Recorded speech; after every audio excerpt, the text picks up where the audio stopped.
there, this is Datila with Rangers of Wrestling being the Wrestling Time post show.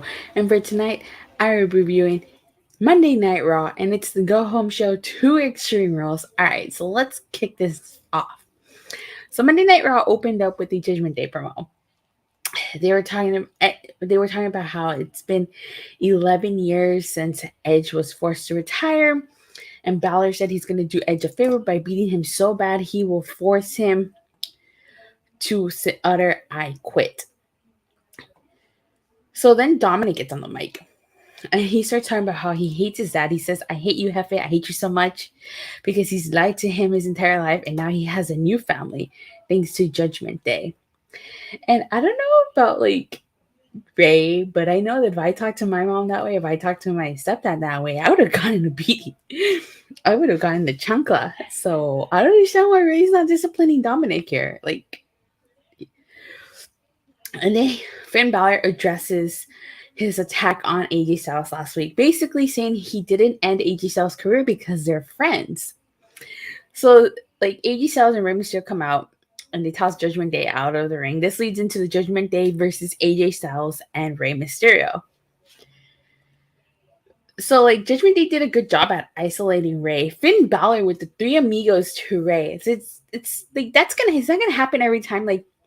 Finn Balor continuously does the three amigos in all of his matches so far with Rey Mysterio.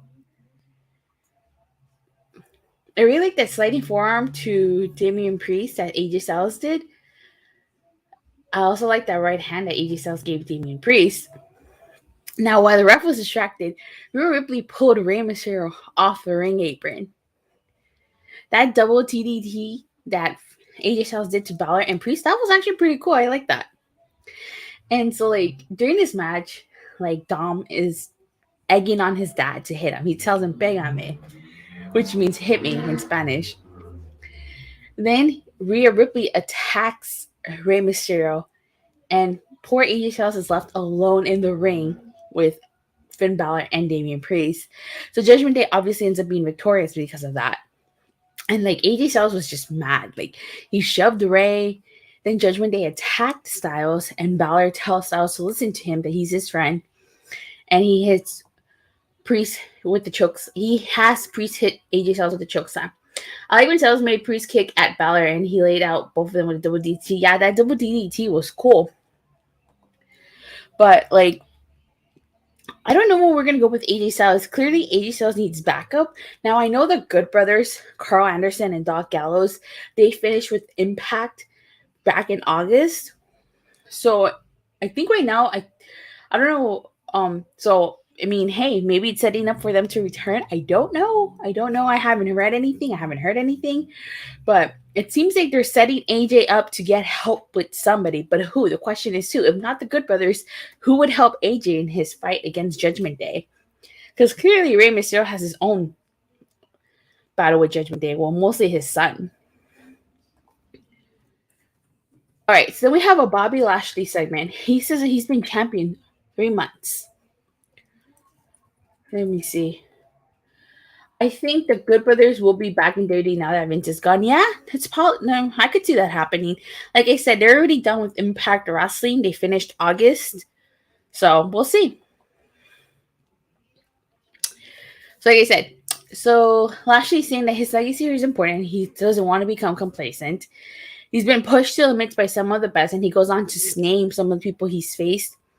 And he wants to face them with the same hustle, desire to get here, just like he did. And so then Mustafa Ali, who hasn't been seen in a while, he came out with braids, says he's still waiting for someone to call, but is done waiting for an opportunity. And so Mustafa Ali is basically demanding an opportunity. So then afterwards, we get a Sami Zayn and Bloodline segment. And it's basically starts off with Sami Zayn and Jey Uso laughing. And then Sokola's just they're just chilling. Jay shows up and he asks him what's so funny. Now, mind you, Jimmy and Sami Zayn are buddies. And Jay does not trust Sami Zayn. So, of course, he's going to ask him what's so funny. And Jay tells him that they're here for business. And Sami Zayn says that he wants to be put in charge of that. And so along the way, they run into the Street Profits, and Sami tells the Street Profits that they're going to acknowledge Roman Reigns next week at the season premiere of Monday Night Raw in Brooklyn. So basically, Ford has a boot thanks to the Usos, and Jay tells him he's going to give him a matching boot. And so this ultimately leads to a confrontation between Solo Sikoa and Angelo Dawkins. Solo Sikoa's face is like, oh, when are we going to kick this honorary Uso out of here? Which is kind of odd because like he seemed to have had a good relationship with Sami. Then we get Mustafa Ali versus Bobby Lashley, which actually was a pretty good match. I actually really enjoyed this match. I think it showcased Mustafa Ali in a good way. That super kick followed by the tornado DDT that Bobby Lashley was amazing. How about that 450 splash to Lashley's arm that Mustafa Ali did? That was incredible. You know, Mustafa Ali immediately went after Lashley once the bell rang.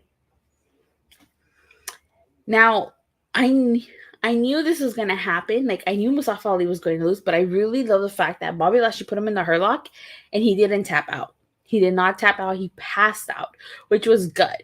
It's better that Mustafa Ali passes out than tap out because it still makes him look good in the end. Like, in this match was good. I think it showcased him pretty well. I hope Mustafa Ali continues to appear on Raw going forward. But the fact that they wrote him in to pass out, not tap out, I think that was a good call. So at the end, it seemed like Lashley was going to congratulate Ali, but Seth Rollins came on. He had tagged Bobby Lashley, hit the curb stomp on the title belt, and he also curb stomped poor Mustafa Ali. It was a good match. It showcased Mustafa Ali very well. Yes, it did. It showcased him very, very well.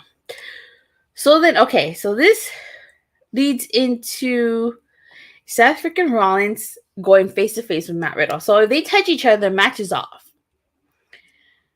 And he welcomes people to Monday Night Rollins, and he is a visionary, the revolutionary. And he starts talking about how like this 5-pin match is gonna be synonymous with his name. I really like that they showed a video package for the 5-pin match, especially people who are not familiar with it. I think that was very helpful. So I really like that they did that.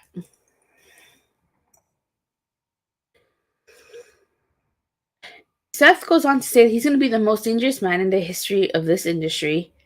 He's going to show Riddle like how he showed Bobby Lashley and Cody Rhodes.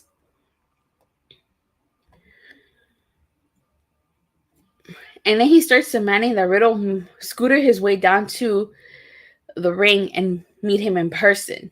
So, like, Matt Riddle comes out with absolutely no scooter. And he comes out in pants, which is rare. This show was boring. 3 hours need to end.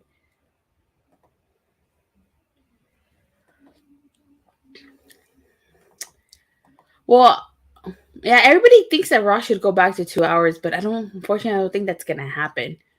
Because they make money off that third hour. So Riddle reminds Rollins that he's never been in a fight pit match. And Riddle says he's not just going to beat or hurt Rollins, he's going to kill him. And so Rollins brings up the fact that the fans they're going to be singing Rollins' song. Riddle brings up the fact that they're not going to be singing Rollins' song. They're going to be singing Bro. And Rollins is quick to remind Riddle that Daniel Cormier is a Seth Rollins fan, even though they both came from UFC. He says, I agree, but it's not going to happen because it brings it. Yeah, definitely. And so Riddle starts singing, which I thought was a little bit funny. Then Rollins gets personal and he says that he has a nice singing voice and does he sing to his children who isn't he allowed to see. I was like, oh, I can't believe Rollins went there. And so he tells Riddle that he's going to need all the cash he can get since child support is expensive. And then Riddle fires. I really like that Matt Riddle fired it back, and he said that when was the last time Rollins was champion? He says that Rollins comes in second to Becky and to Reigns. Ouch! You could tell Seth did not like that.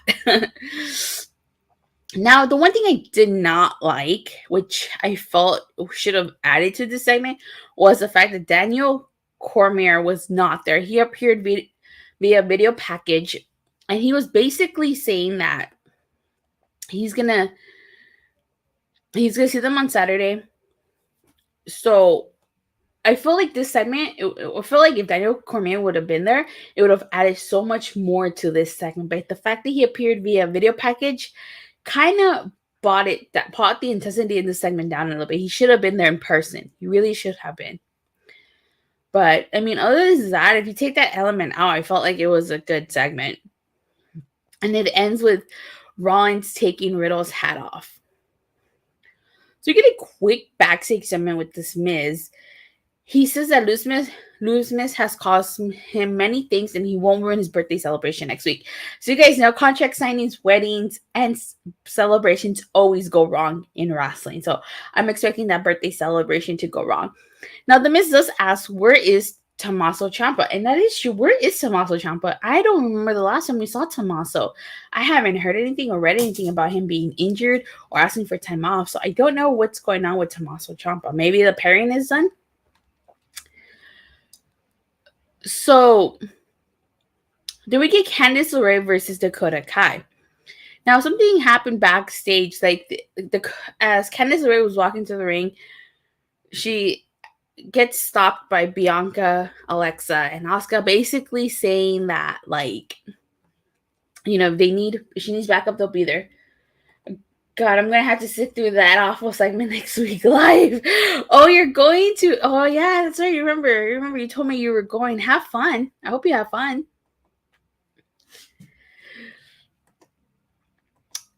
And so a QR code flashes on the screen. And, like, if you pause it correct, if you, like, pause it very slowly, like, you can see what it looks like, the Fiend's mask next to Alexa. And there's also coordinates that lead to the to Extreme Rules, the Wells Fargo Center in Philadelphia. So very curious to see what they're going to reveal at Extreme Rules. So yeah, it was saying we get Candice LeRae versus Dakota Kai, which wasn't a bad match. Of course, Bayley attempted to get involved by tripping Candice LeRae on the ropes, and Dakota Kai ended up winning this, which I feel like she needed to because she had been losing, so she needed this win. And it gives momentum to Damage Control. Now we'll get a quick Johnny Gargano. See, White Rabbit is definitely Bray Wyatt. Yeah, I definitely think it's Bray Wyatt. I already know who the White Rabbit is because Fightful Select posted it on their Patreon. So I know they gave a spoiler. So, but I'm not gonna say who it is. I know who it is. But I do think. Yeah, I think Bray Wyatt would make the most sense. So basically, like, Johnny Gargano is, like, walking, and he sees the Miz. Like, I think he's, like, asleep, like, on this crate. And he wakes up and he has a drawing that Dexter Lumis drew. And so Johnny Gargano's just walking away. I don't know how much longer this whole feud with the Miz and Dexter Lumis is going to go on for. Like, I think we've been going at this for a month. I think we need to either it's going to lead to a match or it's going to lead to something. We got to kind of move on from this. We get a quick segment from Damage Control, and basically Bayley saying that she's going to do Bianca a favor and keeping it between them for the contract signing. She's going to go out there alone. Imagine Paul London returning to WWE, bringing his Lucha Underground Rabbit Tribe character and crosses a White Rabbit just like how he was there.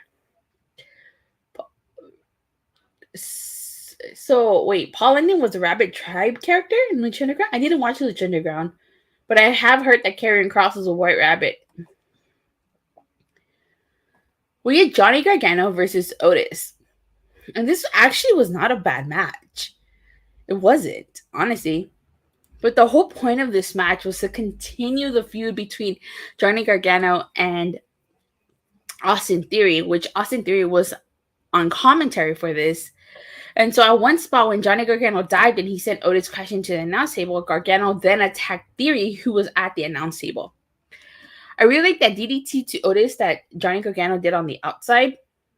And so Theory hits Johnny Gargano with the briefcase to the spine.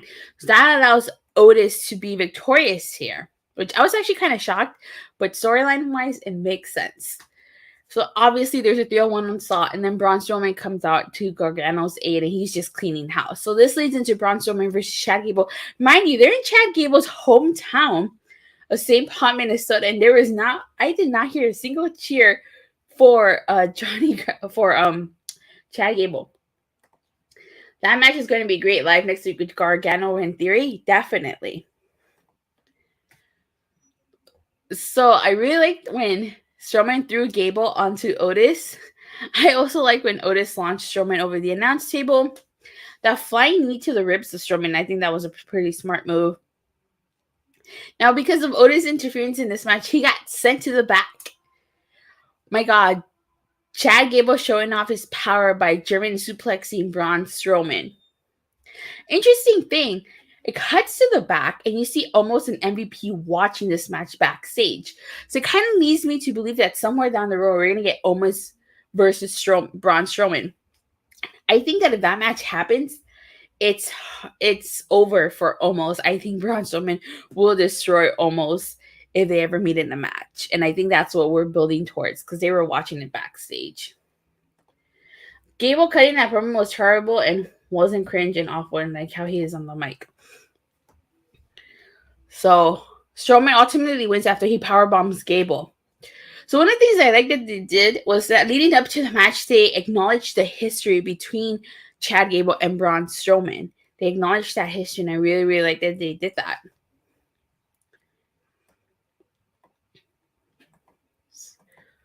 So that was smart, if you ask me, for them to acknowledge that history. All right. So then we cut backstage, and we get like Lashley getting checked out, and he basically says that next week he's going to face Rollins, and he's going to put his title on the line.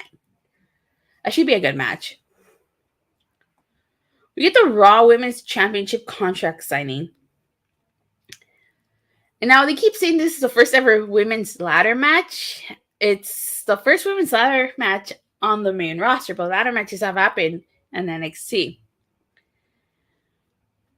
Now, this promo, I actually really like what Bayley has to say. She starts talking about how, let me see. Oh, God, I can't believe they are going to do that with Omos versus Strowman. Can you say you take the break or take some NyQuil for that match?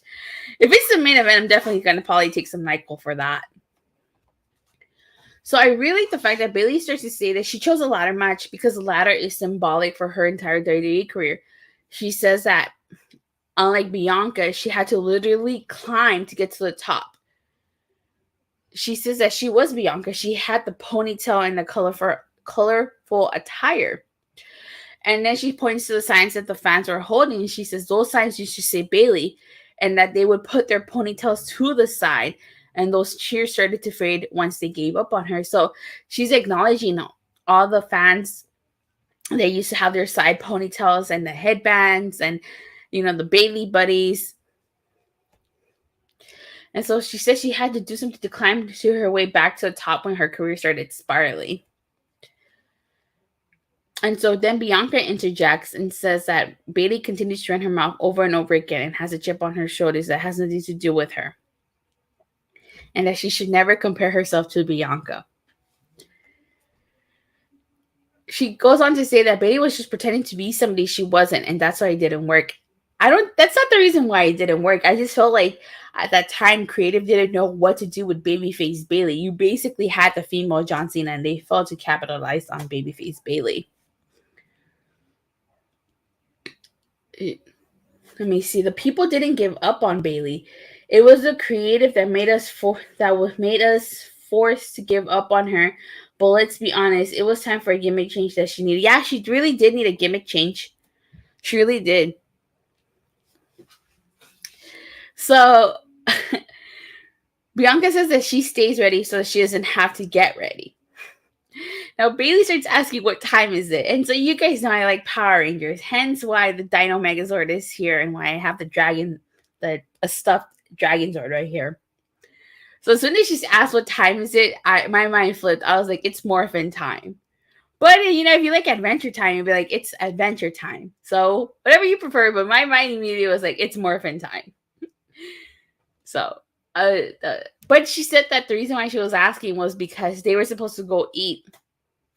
And then it cuts to the back, and you see Dakota Kai and Iyo Sky beating up Asuka and Alexa Bliss, which this distraction allows Bailey to beat up Bianca. But then instead of Bianca beating up Bailey, she chooses to go save Asuka and Bliss. Poor Asuka seemed like they messed up her knee, and so Alexa Bliss challenges Iyo Sky to a match tonight. Then we get Solo Sikoa versus Angelo Dawkins. So I have to say, this match wasn't a bad match. But I feel like in terms of being a singles competitor, Montez Ford is a much better singles competitor than Angelo Dawkins. Don't get me wrong, Angelo Dawkins is trying, but he's just not there yet. At least I don't think so. I think Montez Ford is miles ahead of him when it comes to being a singles competitor. But that's just my opinion. You can feel free to disagree with me if you want. I don't. So it's just my opinions. But so during the match, like Solo Sikoa grabs the chair and Sami Zayn stops him from using it. And Jay gets mad and tells Sami Zayn that that's his brother and he tries to defuse the situation. So again, after the ref doesn't count to 3, Sami Zayn starts arguing with the ref and Jay argues with them. So as they're arguing, Solo Sikoa super kicks Angelo Dawkins, but the ref is so distracted by what's going on between Jay and Sami Zayn, he doesn't count to 3. And by the time he does count to 3, it's too late. Like, Angelo Dawkins kicks out.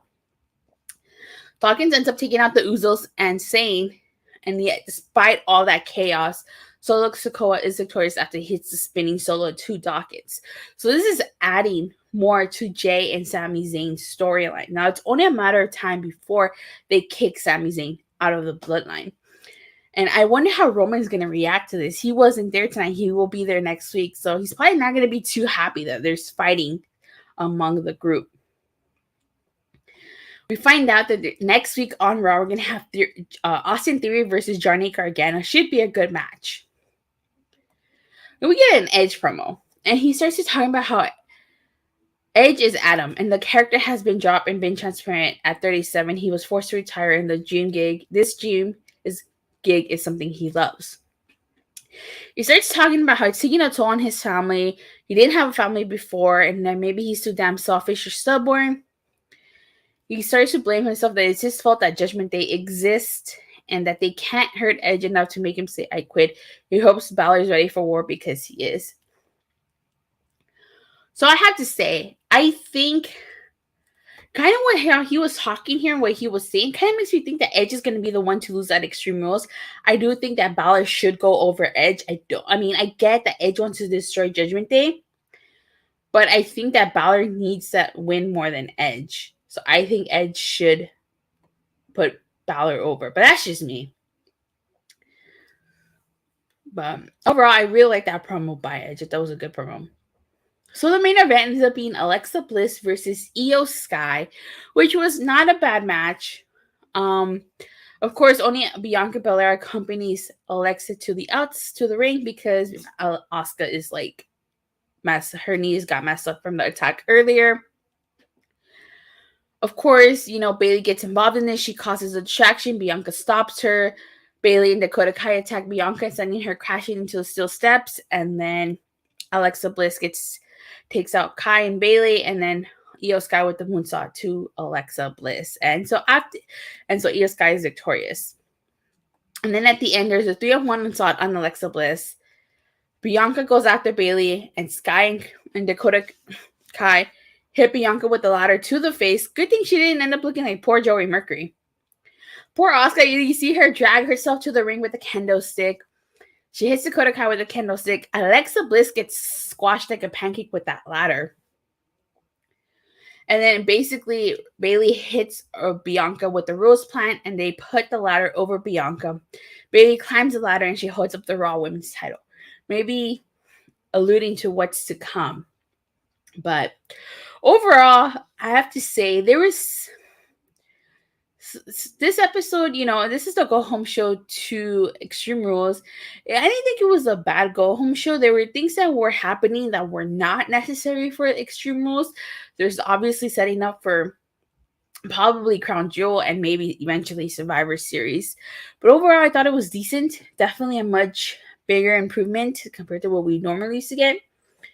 6 out of 10 show, okay, but not a good go home show. Looking forward to next week's show. Yeah, next week's show, I think it seems like it's going to be much more stacked. I feel like Triple H was trying to do too much with this, though. I did think it was decent, but I feel like he was trying too much.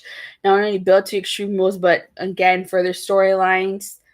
I feel like maybe he should just focus on it being a go home show. So with that, I would give Raw, I'm going to give it a 7. 7 out of 10.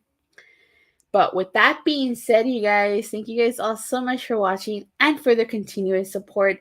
Please don't forget to like and subscribe. Make sure you hit that bell so you get notified whenever I go live or release a new video. And I'll see you guys on Wednesday after AEW Dynamite. Bye.